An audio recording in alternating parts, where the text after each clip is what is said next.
ఇల్లు మొత్తం ధ్వంసం చేసి ఇంట్లో 83 ఏళ్ల ప్రసన్న అమ్మ, ఆవిడ మహిళ కాదా అని అడుగుతా ఉన్నా నేను. ఆవిడ బెదిరించి ఆ సమయంలో ప్రసన్న ఇంట్లో లేరు కాబట్టి సరిపోయింది. ఒకవేళ ప్రసన్న ఆ సమయంలో ఇంట్లో ఉండింటే ప్రసన్నను చంపేసే కార్యక్రమం కూడా జరిగి ఉండేది కాదా అని అడుగుతా ఉన్నా. ఇలాంటి దిగజారిపోయిన రాజకీయాలు గతంలో ఎప్పుడు మేము చూడలా. నేను అడుగుతా ఉన్నా, ఇదే చంద్రబాబు నాయుడు గారిని అడుగుతా ఉన్నా, అయ్యా చంద్రబాబు నాయుడు గారు, మీ ఎమ్మెల్యేలు ఎంత హేయంగా మాట్లాడుతా ఉన్నారు అని చెప్పడానికి నిదర్శనం నిన్న మొన్న జరిగిన నగిరి ఎమ్మెల్యే రోజమ్మ గురించి, ఎక్స్ ఎమ్మెల్యే అంటే Rojamma ex MLA, sitting MLA, Nagari Telugu Desam party MLA ఎలాంటి మాటలు మాట్లాడాడు. చెప్పడానికి కూడా సిగ్గుపడే మాటలు, సిగ్గుపడాల్సిన మాటలతో రోజమ్మను హేయంగా మాట్లాడితే ఇదే చంద్రబాబు నాయుడు గారు ఏం చేశారని అడుగుతా ఉన్నా. మొన్న జెడ్పీ చైర్మన్ హారికమ్మ కారు ఆపి అద్దాలు పగలగొట్టి కర్రలతో దాడులు చేసి కారులో తాను తన మొగుడు ఉండగానే దుర్భాషలాడుతూ అన్యాయమైన తిట్టులు తిడుతూ వారి మీద దాడి చేయడం అన్నది మీ డిక్షనరీలో అర్థం ఏమిటి చంద్రబాబు అని అడుగుతా ఉన్నా. మా మాజీ మంత్రి రజనమ్మ ఎంతటి దారుణమైన భాషతో మీ తెలుగుదేశం నాయకులు మాట్లాడారు అని అడుగుతా ఉన్నా.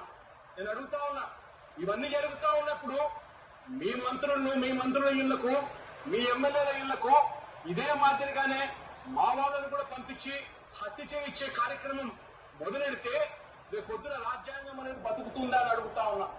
రాష్ట్రంలో లా అండ్ ఆర్డర్ అనేది ఏమైనా ఉంటుందా అని అడుగుతా ఉన్నా.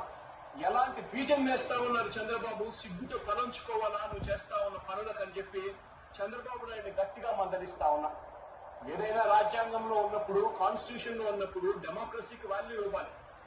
ప్రజాస్వామ్యంలో ఇటువైపున స్టేట్మెంట్లు, అటువైపున స్టేట్మెంట్లు ఇచ్చుకోవచ్చు, కానీ స్టేట్మెంట్ నచ్చకపోతే మనుషులను చంపేసే కార్యక్రమం దాకా ఇళ్లకు మనుషులను పంపించి చంపేసే కార్యక్రమం చేయడం అన్నది అతి హేయమైన రాజకీయమని చంద్రబాబు నాయుడు గారికి గట్టిగా నిలదీస్తూ చెప్తా ఉన్నా.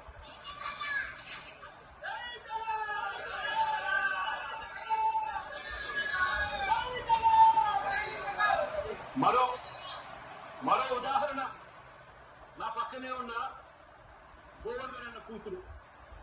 నేను అడుగుతా ఉన్నా, గోవర్ధన్ అన్న జైల్లో పెట్టినప్పుడు మీరు ఇంట్లో బాధ ఉండదా అని అడుగుతా ఉన్నా.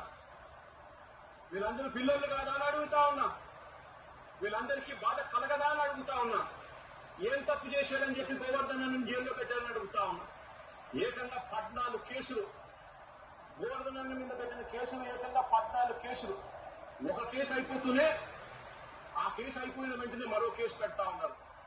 పెట్టి మళ్ళీ జైల్లో తాను ఉండే కాలాన్ని పొడిగిస్తా ఉన్నారు. ఇప్పుడు దాదాపు 2 రోజులు జైల్లో బట్టి 64 రోజులుగా జైల్లో ఒక మాజీ మంత్రిని పెట్టారు. ఆశ్చర్యం కలిగించే విషయం నేను చెప్తా ఉన్నా. ఆయన మీద పెట్టిన కేసులు ఏమిటో తెలుసా?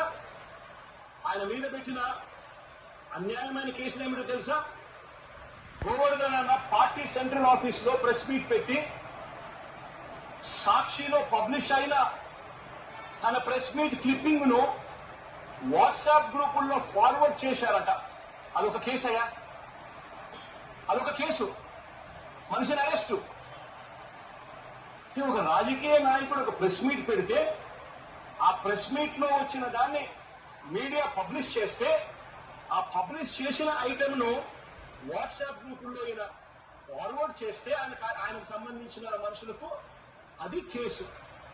దాని మీద జైలు. మాజీ మంత్రికి మరో కేసు.